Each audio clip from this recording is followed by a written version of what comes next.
Hello, everyone, and welcome to the International Interprofessional Mentorship Meeting. I'm Dr. Kate Barlow, the founder and host for today's meeting.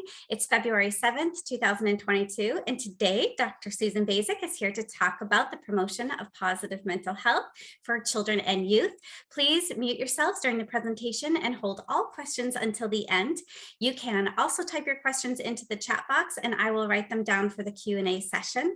In order to receive a certificate of attendance, please write your name and email in the chat box now, and you will need to remain on the webinar until the presenter is finished. At the conclusion of the presentation, we will have an optional meet and greet. Thank you all for coming today, and let's get started. Thank you so much, Dr. Bazyk, for joining us. Well, thank you, Dr. Barlow, for this opportunity to be a guest presenter. It's really a pleasure to share information about OT's distinct value in addressing mental health in children and youth. It is part of our roots of the profession to focus on mental health in any area of practice. And so I'm really happy to talk about Every Moment Counts and how we do this with children and youth. So just a little background about myself. I've been an OT for over 40 years, primarily in community, home, and school settings. I taught at Cleveland State University, that's in Ohio. I'm a professor emerita, which means I retired in 2018.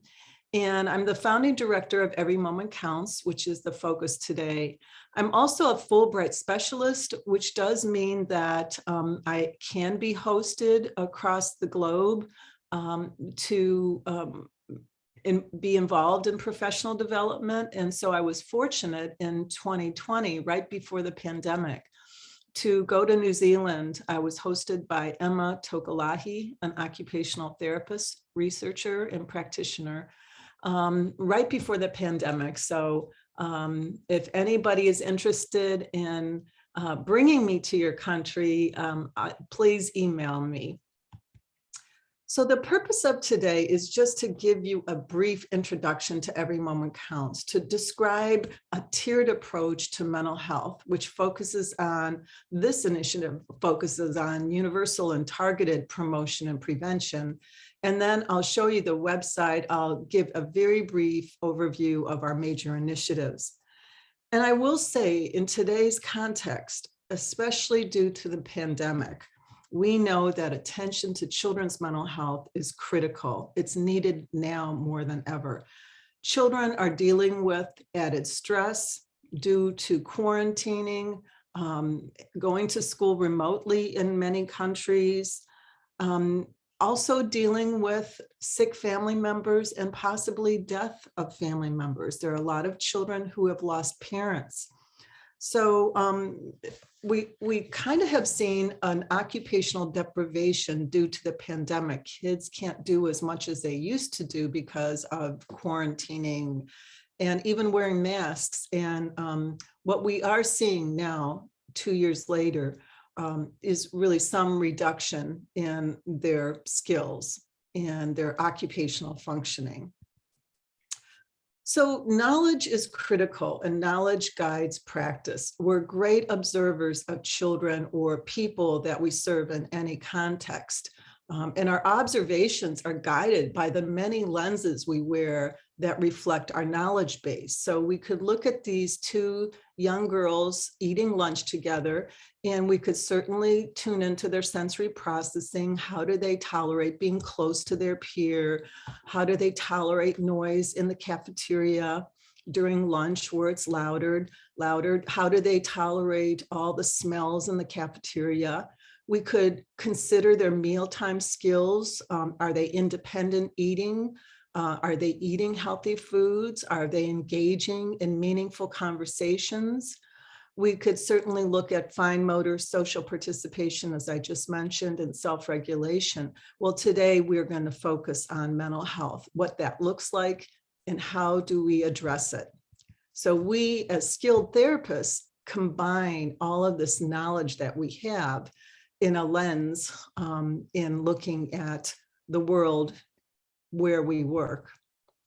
So why should schools, why should OTs, why should families and communities care about mental health? Well, we do know that children who are mentally healthy function better during school and out of school. They experience greater functioning, health behaviors, and perceived good health. So what we're seeing across the globe with the World Health Organization and in the US, the Centers for Disease Control, more and more emphasis on the relationship between health and educational success. So this is an excellent article. I have a link for you toward the integration of education and mental health in schools. And I would say in any setting, we are indigenous resources that can be a part of any mental health team or any group of professionals that have a background in mental health, such as counselors and psychologists and school nurses. So I think it's critical that we advocate for our role related to mental health.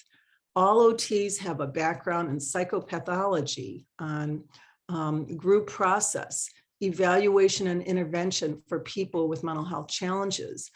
What makes us different than counselors is that we are an activity-based profession, and we use engagement and activities to health, both mental and physical health, within our scope of practice. So I like to say we do doing therapy. We don't do talk therapy. Well, we do some talk therapy if we're embedding cognitive behavioral strategies, but our focus is really on helping children engage in occupations that promote health. And this is our scope of practice. These are the areas that we have knowledge about and that we want children to have a balance of function and participation throughout the day and enjoyment. I'm gonna talk about that and some of the research in a little bit. So Every Moment Counts. Please go to our website, everymomentcounts.org. It really is like a living book. It's free, and there are a lot of downloads and video vignettes. The ones that I'll be showing you today are on this website. When you get to the website, and I'll show you in a minute, please sign up to stay connected, and I send out routine emails. So one of the important aspects of promoting positive mental health is helping people, and now we're talking about children, develop a working knowledge of what mental health is and mental health disorders are, what early signs might feel like of depression or anxiety, and teaching children how to become and maintain mental health, and then who to go to for help when they're feeling unwell. So one of the leaders in this whole field of mental health literacy is Jorm, a researcher in Australia who actually has been instrumental in developing mental health first aid courses. And we do have a youth mental health first aid course and a teen mental health first aid, and these are international. So I'm going to take you to our website, and I wanted to start out with a video vignette of an occupational therapist who works in schools with children with disabilities, and this is a small group that she runs groups every week in a special ed classroom. These are children with developmental disabilities. I believe all are autistic. And she does a lot related to sensory processing and self-regulation. But in this group, she's added an element of mental health literacy and teaching children about mental health, positive mental health. So here is our website. And again, everything's free. I do want to show you quickly, if you scroll down to the bottom, there is a language feature, translation feature. You could go here, just click it, and you can translate the website into 100 different languages. So make sure to know that there's that feature. You can translate it into a non-English language. So you can learn about Every Moment Counts.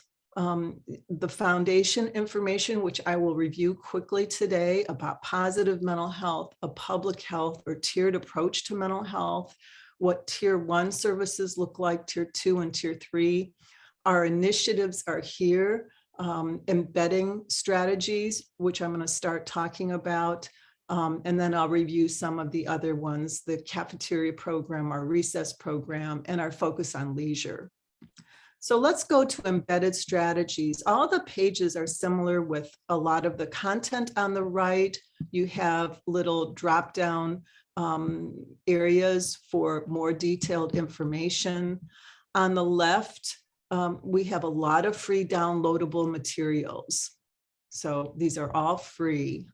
And this page is focusing on embedding positive mental health strategies throughout the day based on evidence in the field of positive psychology. So I'll be reviewing some of these. And most of the pictures are pictures of the therapists who have been doing this work in actual practice. So on this page, as I said, we have a family mental health toolkit too, 5 information sheets that discuss how families can be mentally healthy and promote mental health. But we're going to go to this first video here, embedded strategies. And let's hear what Leslie has to say about promoting mental health and embedding strategies.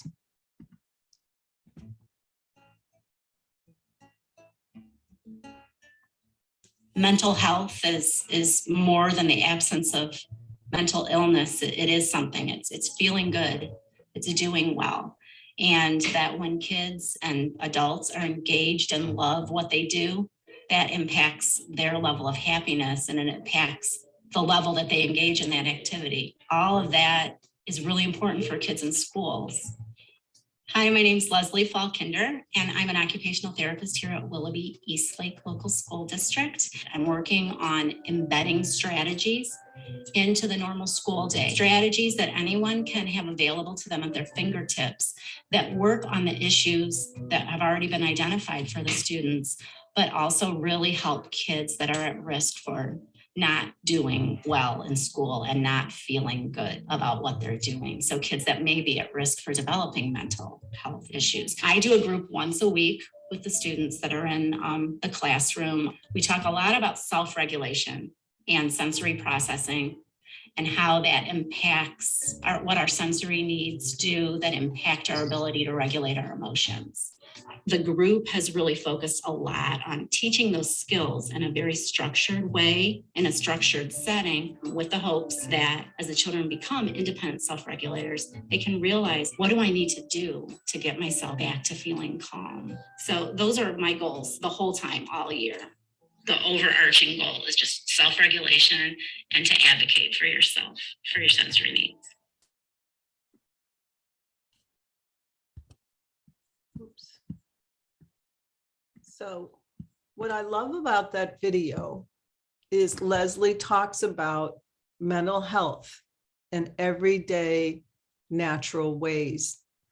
Talking about mental health in these ways helps to reduce stigma, and it helps give the message to children and youth that talking about how they feel emotionally is okay and encouraged.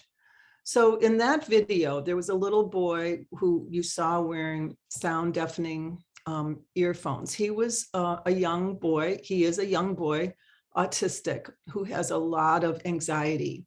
And one of the things we have to know as OTs is that there is higher comorbidity of mental health challenges in children with disabilities, either due to the comorbid kinds of things related to the disability, like autism, the condition, or because of the chronic stress that is experienced in trying to work hard and succeed in everyday life, or it could be due to being in environments that are not sensory friendly. And there is some research on that. Autistic individuals feel better and perceive higher levels of happiness and well-being in sensory friendly environments. So that's something we need to know. In that video, she was teaching them some self-calming strategies using sensory-based kind of deep pressure. She was having a discussion about positive mental health, what feeling good emotionally looks like on the outside, feels like in the inside, and then engaging them in an activity that not only met fine motor, bilateral control kind of skills, but was enjoyable and creative. And there is research on the importance of doing things that we enjoy for our mental health. So one suggestion is to talk about mental health in simple, everyday, natural ways. This is a perfect soundbite for therapists to say with people that we work with. Mental health is more than the absence of mental illness. It is something. It's feeling good and doing well. So a little background on Every Moment Counts. What makes me the most proud about this initiative is it is an OT developed and implemented initiative, even though we involve all members of interdisciplinary teams. The background is I was the editor of a book on applying a tiered approach, a public health approach to mental health in 2011. It is available at AOTA as an ebook. And so after the book was published, I kept thinking, well, who cares if OTs don't read this book and digest it and implement it? Who cares? So I developed what I call a building capacity process. I invited 14 therapists from my area, from diverse schools, alternative, rural, suburban, urban. And I asked them to join me for 6 months to read this whole book in chunks and to discuss application. Midway in the 6 months, we heard about funding through our state's Department of Ed, and we decided to write a grant. We envisioned Every Moment Counts as true, authentic, occupation-based services that promote mental health. And we were funded for $720,000 for 3 years. And during that time, this team of OTs and myself, we developed all of these materials, we implemented them and evaluated them. So what is Every Moment Counts? It really isn't a program. It's an initiative, a multi-pronged mental health promotion initiative that focuses on embedding strategies, building capacity of interdisciplinary personnel. And because we were funded federally, we share information and resources on our website for free because they were really supported by the US tax dollars. So the guiding framework is this tiered approach, not to just work with children who have identified mental health challenges or disabilities, but to meet the mental health needs of all children, which focuses on promotion of mental health and flourishing and early detection and intervention. We cannot wait for children and youth to suffer and lose functioning. We've got to work upstream. And so this public health approach can be viewed as a tiered framework, a pyramid, where we think of tier 1, not just children without challenges, but tier 1 mental health promotion is applied across the whole population. Tier 2 would be prevention strategies for children at risk. And then tier 3 would be more intensive individualized interventions.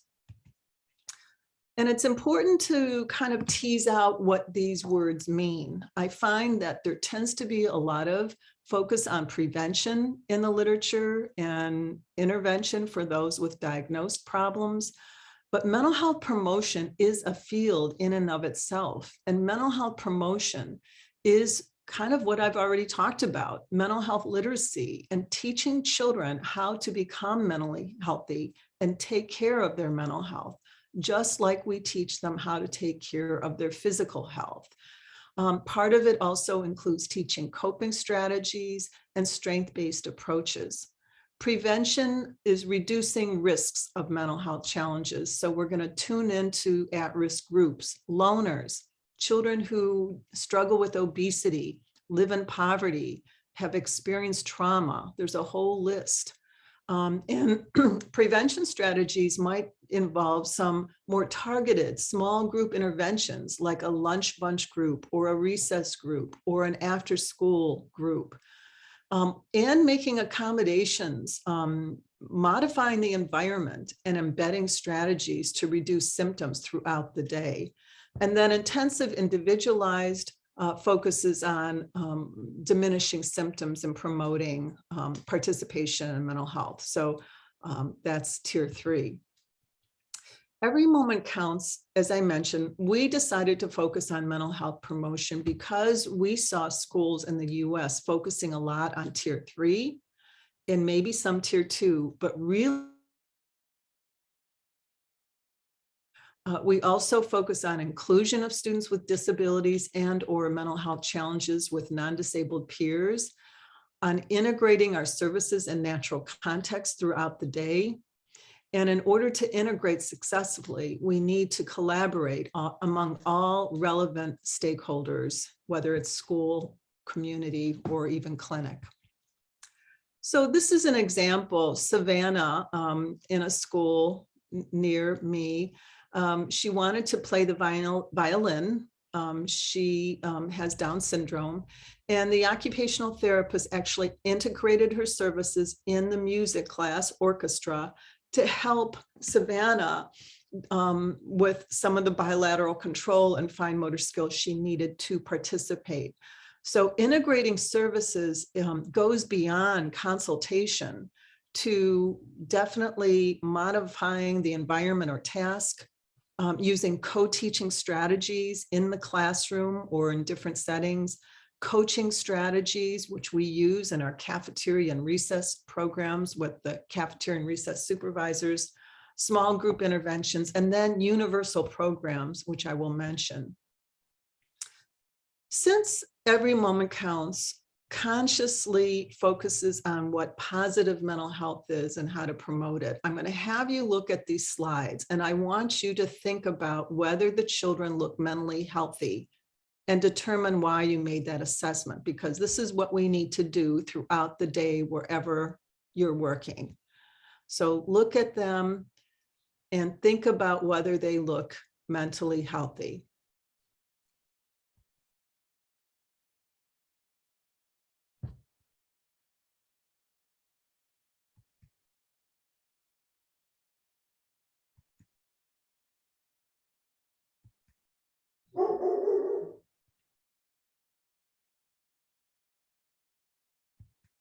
So what does mental health look like to you? What are you going to observe when you work with children and youth? And I hope you were thinking of really what children and youth are doing, how they're functioning. And I think we typically do that, but definitely tuning into affect. Do their faces display expressions of joy, happiness, interest, concentration? Do they appear to be enjoying life? And so here's a definition of positive mental health: a state of successful performance of mental function resulting in productive activities, fulfilling relationships with others, and the ability to adapt to change and cope with adversity. So this definition it's a US definition, and there are definitions of mental health in every country, and they differ a little, but these tend to be the primary ingredients that we look at. And a lot of our understanding of positive mental health is based on the subfield, positive psychology, which was launched in 2000, that consciously reframes mental health as the presence of something positive. So it's a whole international field that focuses on how to help people be mentally healthy and not just reduce symptoms associated with mental illness. So if you want to learn more about positive psychology, there's an international website, actionforhappiness.org, which is excellent. There's also, you can get positive psychology news.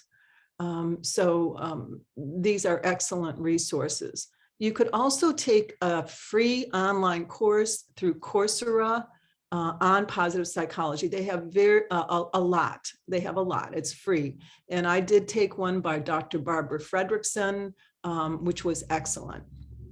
So when we reframe mental health, we are systematically going to observe some of these characteristics that relate to mental health.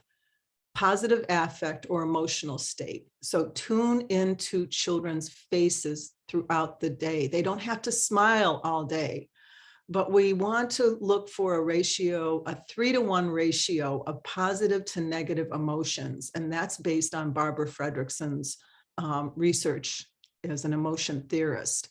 So if a child is having a bad day, how can we teach them what to do to flip that so they are feeling good? And we know there are many strategies for helping us feel better. So even physical activity, taking a walk, after 5 minutes of brisk walking, studies have shown that there's an elevation in mood, and there's a decrease in feelings of stress. Positive psychological and social functioning. So we're going to look at friendships, at relationships, at being able to concentrate throughout the day in school. And one of the first things that goes with many mental health challenges is concentration. And so then we see a drop in grades. Doing well functionally in daily activities, self-care. So it's critical to tune into hygiene, appetite, sleep, and then coping with life stressors, big and small. And all children, all people experience life stressors, but some children we know experience significant either acute or chronic stressors, and certainly any environmental challenge such as a hurricane or fires or whatever, or political unrest. Those are significant life challenges. So we need to think of mental health as a dynamic state of functioning that's influenced not just by genetic predisposition, but situational stressors. And here's a list. COVID is definitely, it has been a chronic situational stressor, and also an acute stressor for some children, especially if they've lost parents or family members, or their home due to poverty. So all adults need to be vigilant and tune into mental health and watch for changes in behavior, thinking, and mood. Those are the 3 areas that we need to focus on. The guiding philosophy of every moment counts is that small moments can make big differences in how children feel and function, that all children have a right to participate and enjoy their day, that enjoyable experiences promote feelings of mental well-being, and that mental health, addressing mental health doesn't involve doing more, but doing differently through embedded strategies. So we've really hit this hard in our messaging because a lot of people say they're too busy, they have too much to do and can't add one more thing to what they're doing. But any of the mental health strategies can be embedded in handwriting or fine motor or whatever goal an OT might have.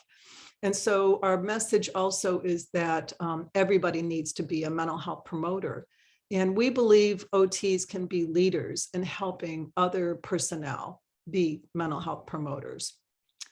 So let me briefly review the tiers of intervention, just very briefly, and then I'll talk about some of our programs. At tier 1, it's definitely what I've already said, tune into children's emotions and social interactions and how they're functioning. Also joining committees wherever you work, school, hospital, or community that have anything to do with mental health. And that's one way that we begin to educate others about our distinct value in addressing mental health. So SEL is social emotional learning. Many schools are, most states have adopted in the US social and emotional learning standards, and Many other countries are implementing social emotional learning.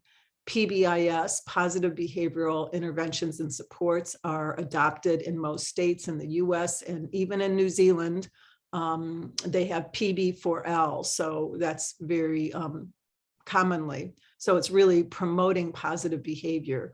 Many schools are now have wellness committees, and so and even mental health committees. And I know OTs that are making sure they have been a part of mental health committees in school districts. So collaborate with others who have a vested interest in mental health, and then read and share information about mental health and mental illness using reliable sources. So I have this Minnesota Association for Children's Mental Health fact sheets are excellent. They're free and downloadable. So this is an active link in the PowerPoint for you. So mental health promotion, as I started reading about in 2008, it really is a field in and above it. It's a field in itself. And so there's a whole book coming from Barry and Jenkins in the UK on implementing mental health promotion. And this addresses lifespan. But so mental health promotion is based on positive psychology and literature in mental health literacy and research. Let me give you an example of an OT in New Hampshire in the United States. After I presented there, she introduced herself to the school nurse and she said, do you want to do something together that addresses mental health literacy? So they developed what they call Talk About It Tuesdays and they do this once a week with third graders. The school nurse reads a book related to mental health and managing mental health, coping with challenges, and the OT develops an activity that's often fine motor in nature that reinforces that message. So they've actually just this year received some funding to support buying even more books that address mental health promotion. On our website under Tier 1, there's a whole explanation of what universal Tier 1 services look like, and you can download a whole document to read about that. And then under embedded strategies, I summarize 10 approaches that schools are using to promote mental health, such as SEL, which I mentioned, cognitive behavioral strategies, mindfulness, yoga, trauma-informed care. So these are summarized in these areas. I also, on that same page, have 10 moments for mental health. These are 10 strategies for promoting positive mental health in school, backed by research. And so some of my students have actually taken each of these and developed activities that they can use with children to promote mental health. So let me give you just a couple. I mentioned Barbara Fredrickson. I love her work. She's not an OT, but she's an emotion theorist, and she developed this broad and build theory of positive emotions. And the gist is, the more we help children engage in enjoyable occupations that bring about joy, repeated thought action tendencies helps to really feed their happiness bank. It helps them, it promotes positive mental health and builds resilience in the face of challenges. So as OTs, we can't just look at successful functioning. We have to help children find that sweet spot. What do they enjoy doing that if they're having a bad day, they can go to that activity, that occupation, and do that. So I love to cook. If I'm having a bad day, I realize that cooking really helps me feel good. I love to bake. So we have to help children do the same thing. One of the things, the groups I developed in Cleveland called the HOPE groups, Healthy Occupations for Positive Emotions. We run these groups in a settlement house in a low-income urban area in Cleveland. My students do every fall as a service learning course. And we help children engage in and expose them to a range of creative leisure occupations. They're often deprived when living in poverty. And my students are challenged to develop activities that are creative and lead to flow, that feeling of one with the occupation where they're engaged and enjoying it. And the outcomes, what we look for at the end of the group, is children leaving with huge smiles on their face with projects that they've done. We see that they get hooked on doing fun and enjoyable and creative occupations. And that while they do that together in a group, we see group cohesion occur. Focus on feelings I mentioned. So if you're not familiar with social and emotional learning, please check out the CASEL website, CASEL.org. And social emotional learning is very different than social skills training.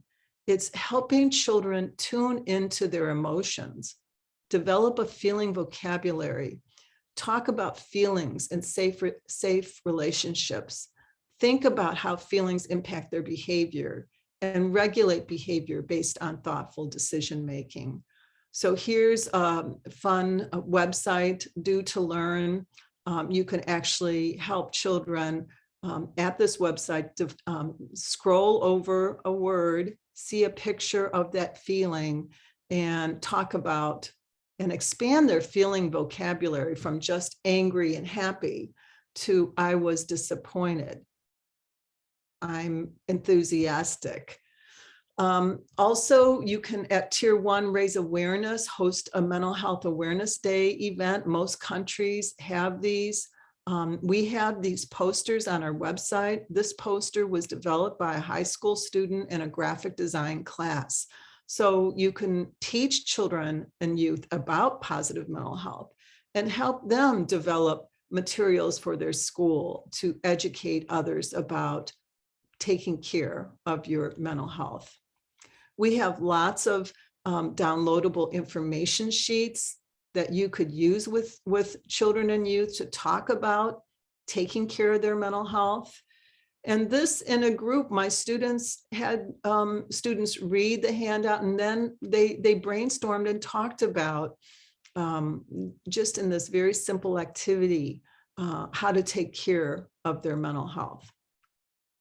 Tier 2, and I see I have 10 minutes. I'm going to go a little quickly. Tier 2 is really tuning into those at risk. And a lot of children are at risk. You see the list there.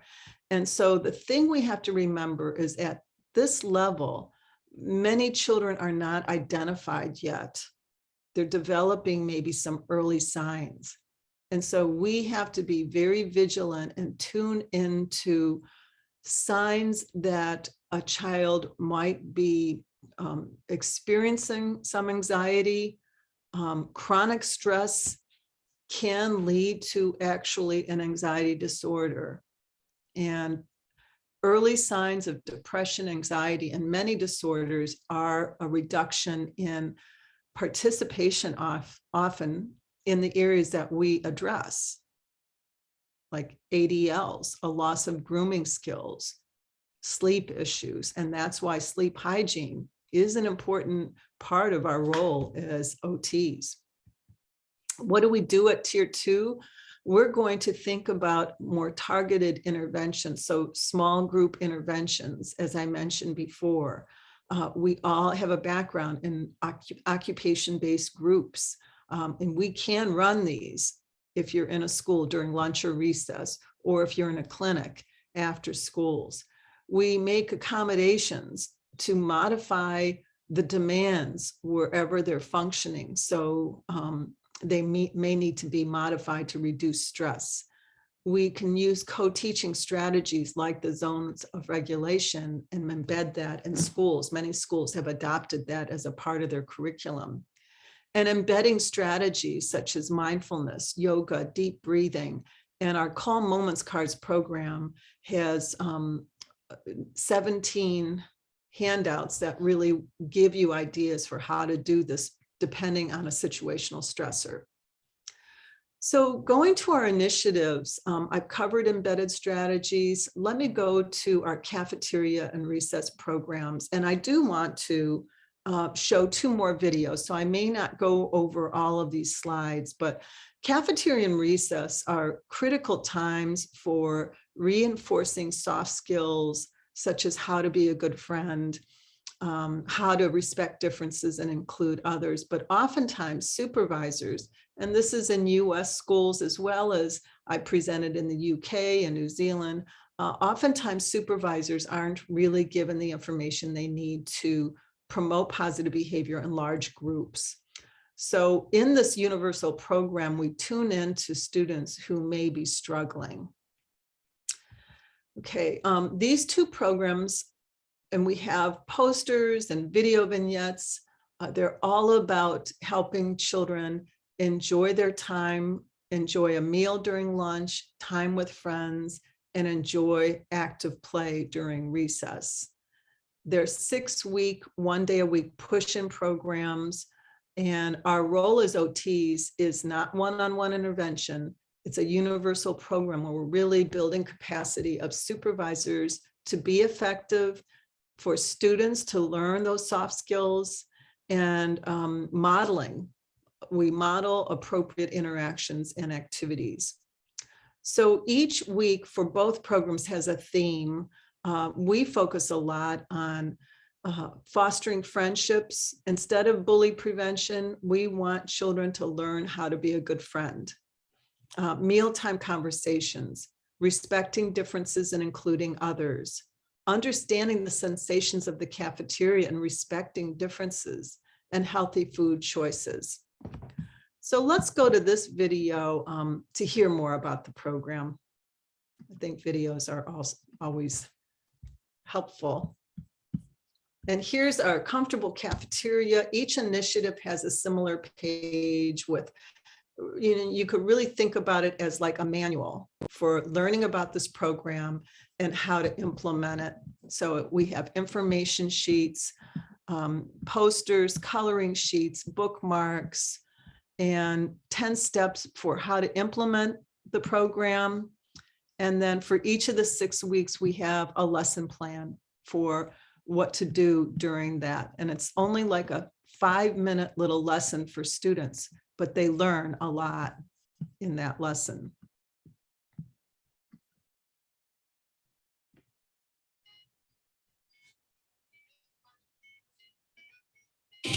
I learned that everyone has different feelings and different friends. That you have to be helpful and not to make fun of people, not bullying, and be yourself. Be kind to your friends. Stand up for them. Use good manners. Help other people.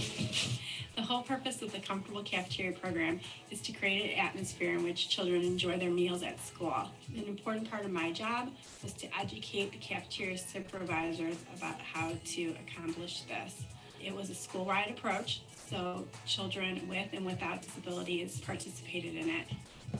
Hi, I'm Dawn. I'm a cafeteria supervisor at Parma Community School. Hi, I'm Debbie, and we've been working with the occupational therapist to provide and promote a comfortable cafeteria environment. I think the program has increased normal conversation with the children. They like the intervention, and I think they look forward to it. Yes, and I see the attempts from the kids to try new things and to scatter to different tables to make friends with the other children. I thought that was really great.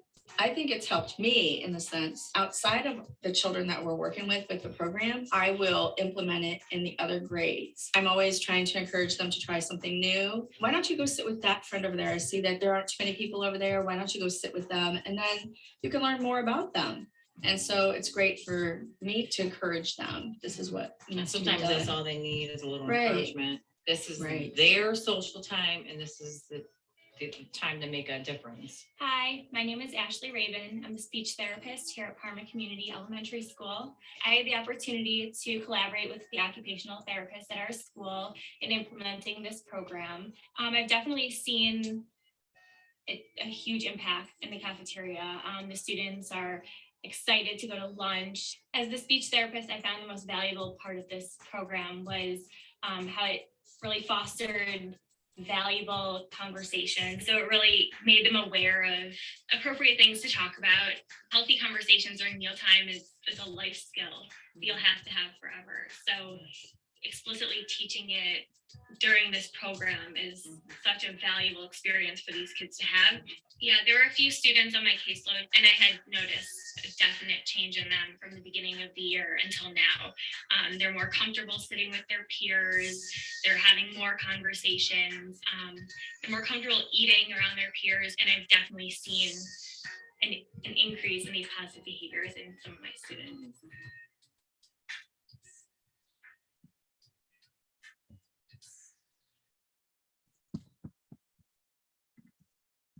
So what we know about cafeterias, and in New Zealand, for example, they didn't have cafeterias, kids ate outside.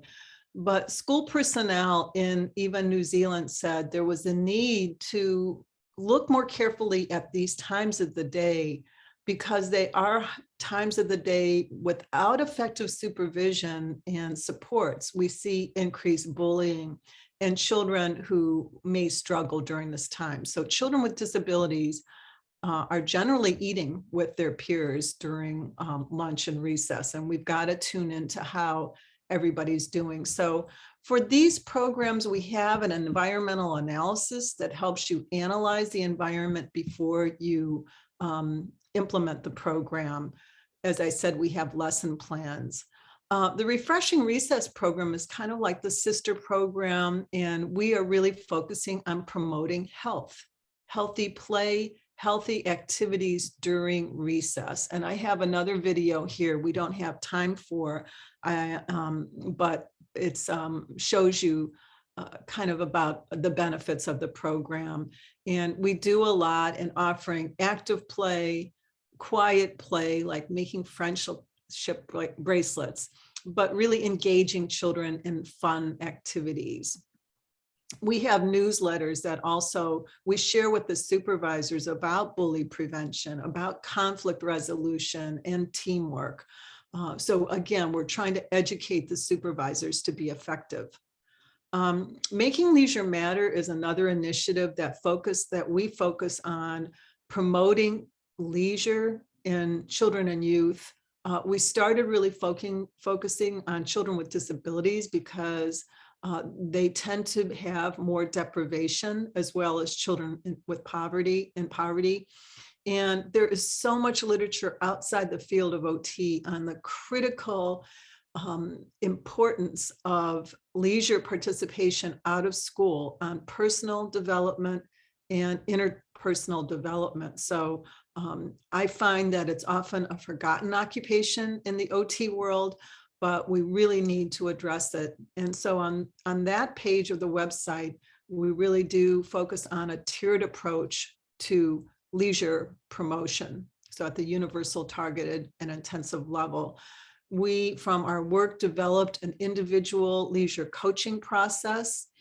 And just quickly, you know, it's not rocket science, but this was a little boy with autism, and he really didn't have any leisure.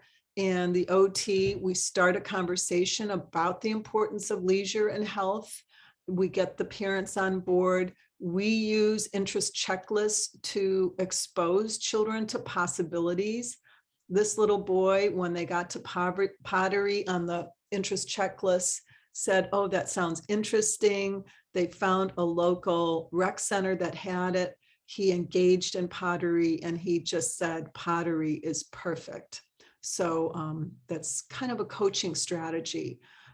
Jenny Negri. Excuse me to interrupt. Sorry, Dr. Bazyk. Sure. You wanted me to give you a 10-minute heads up. Yes. How about, let's stop here. And I will just, if we have time, I could show you this game break video, but why don't we stop here? And if any of you have questions, let's take some questions. I do have one question. What is a settlement house you referred to? Oh, that's a great question. Actually, our field, occupational therapy, was born providing services in settlement houses in the early 1900s. They were community centers that people who were living in poverty and due to industrialization in the US would go to these community centers. There's still a handful of them across the country, and they were in the UK as well. So the settlement house that we take our students to, it's called Friendly Inn, is in the poorest area of Cleveland, in the center of this community that offers a multitude of services such as after-school programming, assistance for families, daycare. And so I am thrilled that we actually run a program in a place where we were founded as a profession. Hope that helps. Great, thank you. There haven't been any other questions coming through the chat. So if anyone has a question, please feel free to take yourselves off mute and ask now.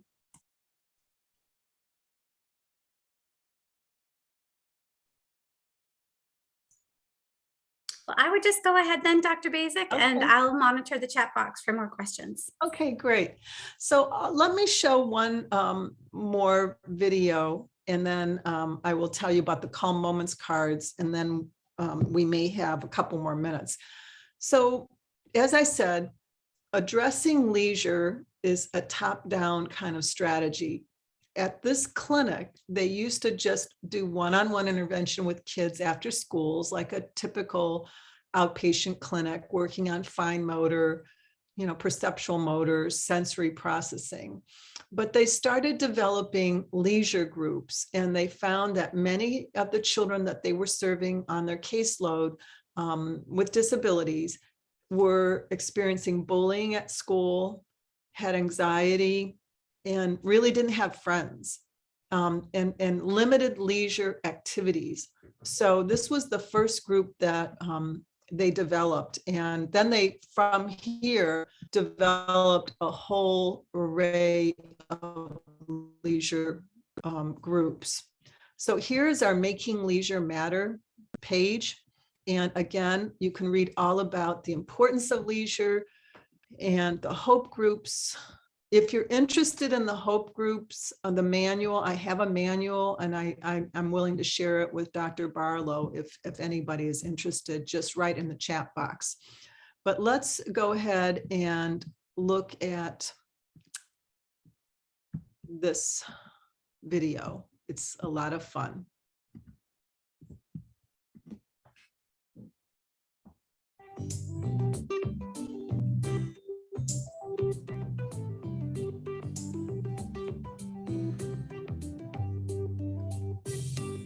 I like the game group because there's a lot of people to talk to. I get to do my favorite thing is play games. I learned it takes a lot to be a good friend. You have to be kind and generous and be supportive and just be nice. One friend that I made really likes games just like me, and she likes animals just like me, and that's about it. Hi, I'm Jenny Negre, and I'm an occupational therapist at Cleveland Clinic Children's Hospital for Rehabilitation. As a part of Every Moment Counts, OT Leisure Coaching is all about helping children to engage in meaningful activities to help them become happier. We started a group called Game Break in order to help children learn how to play games and develop new leisure pursuits and interests that they may not have otherwise explored. We have been doing the group for 4 weeks. It's a total of 5 weeks, and at the end of the group, the children each get to pick their own game to take home and keep. Through doing the group, our goal was to have something that the kids could carry over in the home environment without much financial burden or having to go anywhere. So the children have learned skills that they can transfer at home and play games that they have at home or play games with their siblings and have family game nights. The kids are more comfortable with one another. They're sharing things with each other. They're more willing to try new games and new things that they haven't done before, and they're excited about coming to group. The children have also learned important social skills such as turn taking, being a team leader, being a good sport, and how to make friends and carry on conversation skills. And hopefully those skills will transfer to other settings like the classroom, and using this as a tool for them to make new friends and have more hobbies. I think it's a great idea. She struggles with those social skills, and learning how to do those things, maybe initiate a conversation, learn what's appropriate conversation, those things are going to be very helpful. She's more likely to entertain herself or read a book or play video games, so she has participated in games when somebody else has initiated them too. She's very low-key usually when she talks about things she does. She's very one-word answers, and she seems like almost like she's depressed about things, but then she'll come home, she'll talk about this, but she's happy about it. She's sharing something she enjoyed, and that's not a common experience with her. She gets excited, and it's unusual for her to get excited about meeting with friends. Now she's like, hey, it was fun, we did stuff.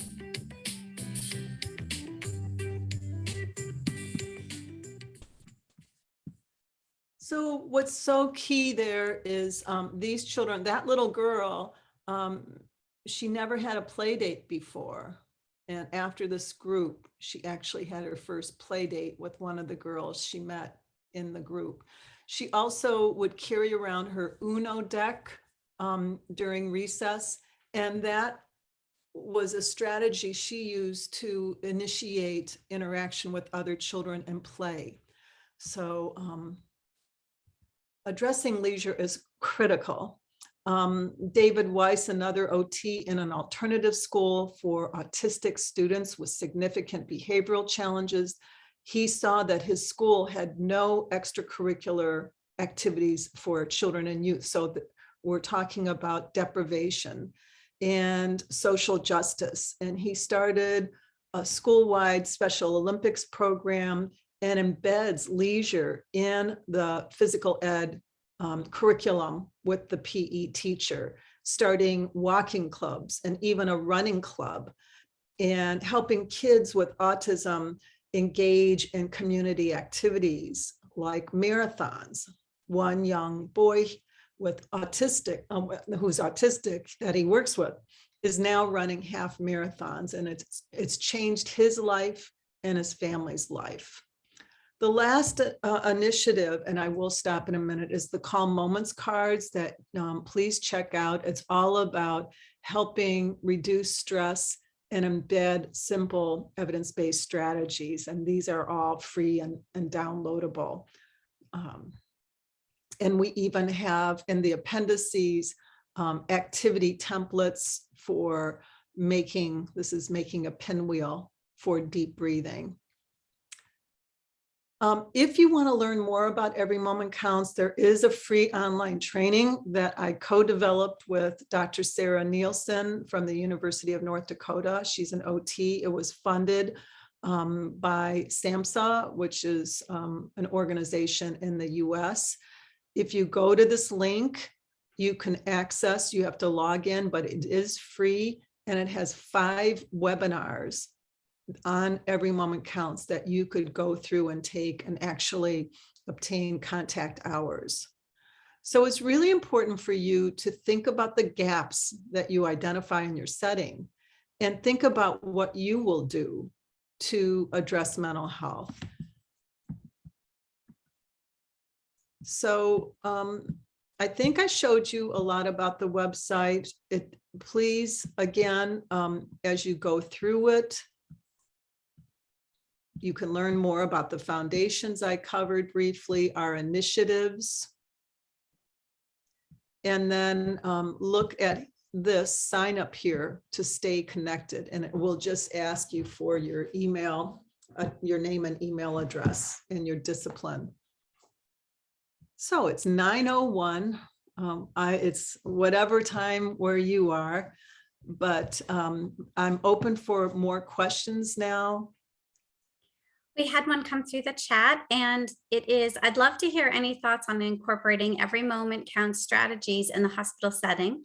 We currently have a 2.5-year-old child admitted for 3 to 4 months with extensive fire burns over 30% TBSA. Unfortunately, he has minimal interactions with other children. Our rehab team is working on finding creative ways to care for his mental health with fun activities while still engaging him in needed stretches, exercises, etc. Yeah, well, that's a great question. I think any of this can be embedded, and that certainly, I think in hospitals, there's that added challenge. First of all, you're working with a little person who is experiencing a lot of pain. I do know there's some literature and research in burn rehab about distraction, either music. I would find something that you know from the parent, or if this child can talk, what he or she used to love or love doing, and how can you embed that or introduce new things that might be, number one, calming, enjoyable. So it may be something that if this little person can't use his or her hands, I would think of music, mindfulness kinds of activities. And that's where the creativity of OT comes in. But go to the embedded strategies and maybe reading about the moments for mental health.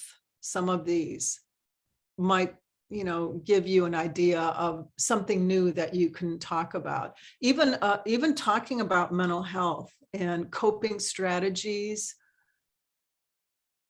might be something to embed in what you're doing instead of not addressing the mental health piece. Thank you so much. Okay. So lots of thank yous coming through the chat. Last call for questions. If anyone has one, please take yourself off mute and ask now. Otherwise, you can email me if you think of it at a later time. All right, well, that seems to be it for questions. Thank you so much, Dr. Bazyk. This was amazing. Great. Well, I'm glad to help. Please use the website.